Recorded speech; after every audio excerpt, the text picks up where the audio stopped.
Okay, it's drizzling slightly, but you can see the sunlight coming out anyways, further south, so good chance we can start flying soon.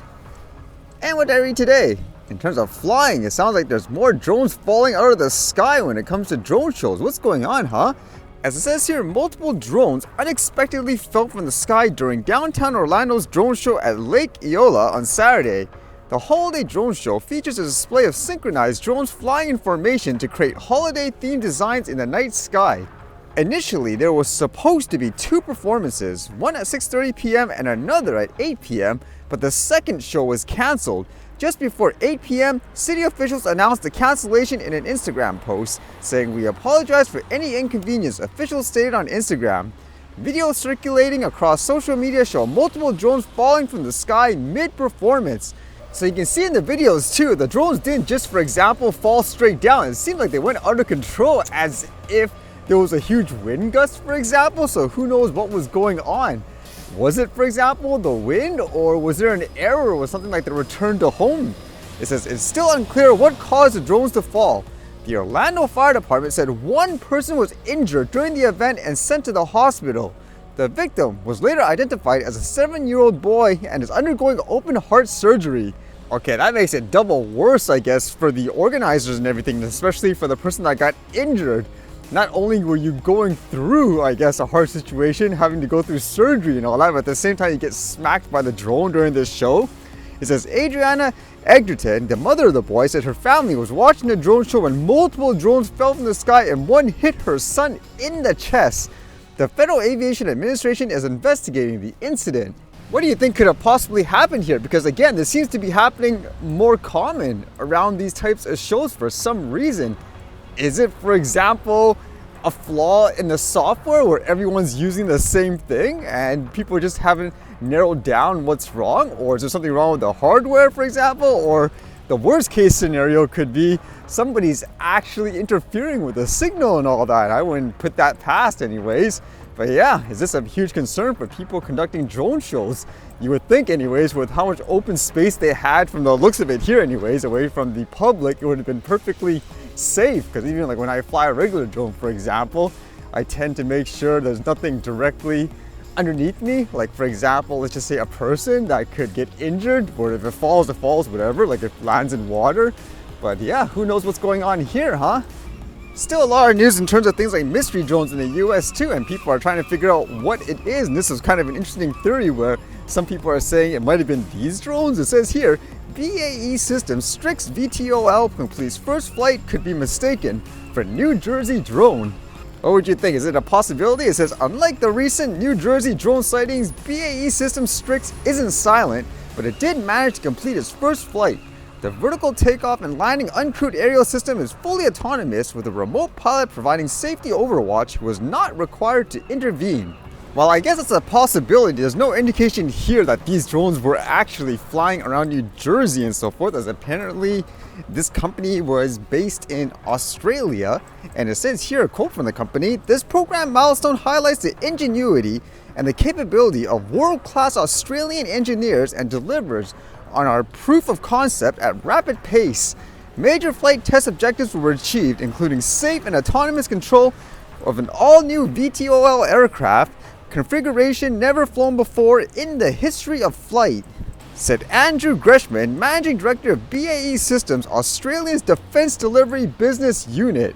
I guess if these were meant for military use per se, then that kind of increases the odds you may be seeing stuff like this in the sky anyways, assuming these aren't, for example, just run by civilians or something like that. And with that thought, actually, it was kind of interesting, as reading this kind of shows how with all the hysteria stuff in the US, they're trying to do a reverse where they're trying to calm people down, saying, hey, it's just a drone, like a regular person could be flying it and all that. It's kind of interesting to think about. This one says, Delaware State Police offer guidance on drone sightings. As it says here, the Delaware State Police has issued reminders and guidelines for locals regarding drone sightings, emphasizing that flying drones is a legal activity but should still be monitored for potential safety or security concerns. The announcement encourages people to report suspicious drone activity to Delaware Anti-Terrorism Tip Line. And of course, there's that thought where people want to take things into their own hands and shoot the drones down, for example, but they say here in terms of a reminder, shooting at any aircraft, including drones, is illegal. Many illegal aircraft, both manned and unmanned, may have visible lights at night. To verify unusual aircraft activity, locals are encouraged to use free tools like FlightAware, Flight Radar 24, or ADS-B Exchange to identify potentially legal operations. And with that, they're trying to tell people to document the situation as much as possible, capture video footage and all that. And why this is kind of interesting, as I mentioned, is, as you know, the media and officials, they spent so much time fear-mongering drones over the past couple of years, where everyone thinks if they see one, it's always illegal, it's dangerous, whereas now they're trying to do the reverse, telling people, hey, it could be a legal flight, there's nothing wrong with it and all that. Will they be able to do it, considering how much time and resources they spent to fear-monger it over the past couple of years?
All right, see you guys later.